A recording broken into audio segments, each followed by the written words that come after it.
బాలీవుడ్ నటుడు కిరెట్ ఉమైర్ సంధు అనే పేరు ఇటీవల తెలుగు సినిమా ఇండస్ట్రీలో ఎక్కువగా వినపడుతుంది. ఈయన సోషల్ మీడియా వేదికగా చేసే వివాదాస్పద పోస్టుల కారణంగా తరచూ వార్తల్లో నిలుస్తూ ఉంటారు.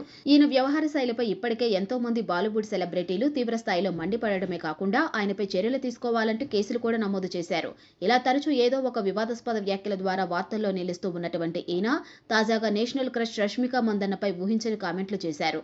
కన్నడ చిత్ర పరిశ్రమ నుంచి ఇండస్ట్రీలోకి అడుగుపెట్టి హీరోయిన్ గా ఎంతో మంచి సక్సెస్ అందుకున్న రష్మిక ప్రస్తుతం పాన్ ఇండియా స్టార్ హీరోయిన్ గా ఓ వెలుగు వెలుగుతున్నారు. ఒకవైపు పాన్ ఇండియా సినిమాల్లో నటిస్తూనే మరోవైపు బాలీవుడ్ సినిమాలతో కూడా అవకాశాలు అందుకుంటూ కెరీర్ పరంగా బిజీగా ఉన్న రష్మిక గురించి ఉమైర్ సంధు చేసిన వ్యాఖ్యలు ప్రస్తుతం సంచలనంగా మారాయి. తాజాగా రష్మిక గురించి ఈయన పోస్ట్ చేస్తూ రష్మిక గత 2 నెలల క్రిందట అబార్షన్ చేయించుకుందంటూ కామెంట్లు చేశారు. ఈమె విజయ్ దేవరకొండ కారణంగా ప్రెగ్నెంట్ అయిందని, అయితే ఇటీవల తాను అబార్షన్ చేయించుకుందంటూ బాంబు పేల్చారు. ఇలా ఆయన చేసిన ఈ పోస్టుపై రష్మిక, విజయ్ దేవరకొండ అభిమానులు తీవ్ర స్థాయిలో మండిపడుతున్నారు. ఇలాంటి వ్యాఖ్యలు చేసినందుకు ఆయనపై చర్యలు తీసుకోవాలంటూ డిమాండ్ చేస్తున్నారు. ఈయన చేసిన వ్యాఖ్యలు ఎంతవరకు నిజముందో తెలియదు కానీ ప్రస్తుతం ఇది కాస్త సంచలనంగా మారింది. ఇక మరోవైపు రష్మిక, విజయ్ దేవరకొండ గత కొంతకాలంగా రిలేషన్లో ఉన్నారు. ఇలా వీరిద్దరు రిలేషన్లో ఉన్నట్టు పరోక్షంగా చెప్పారు. కానీ ఇంకా అఫీషియల్గా ఎక్కడ ప్రకటించలేదు. దీంతో వీరిద్దరి గురించి ఉమైర్ సంధు ఇలాంటి సంచలన వ్యాఖ్యలు చేయడం హాట్ టాపిక్గా మారింది.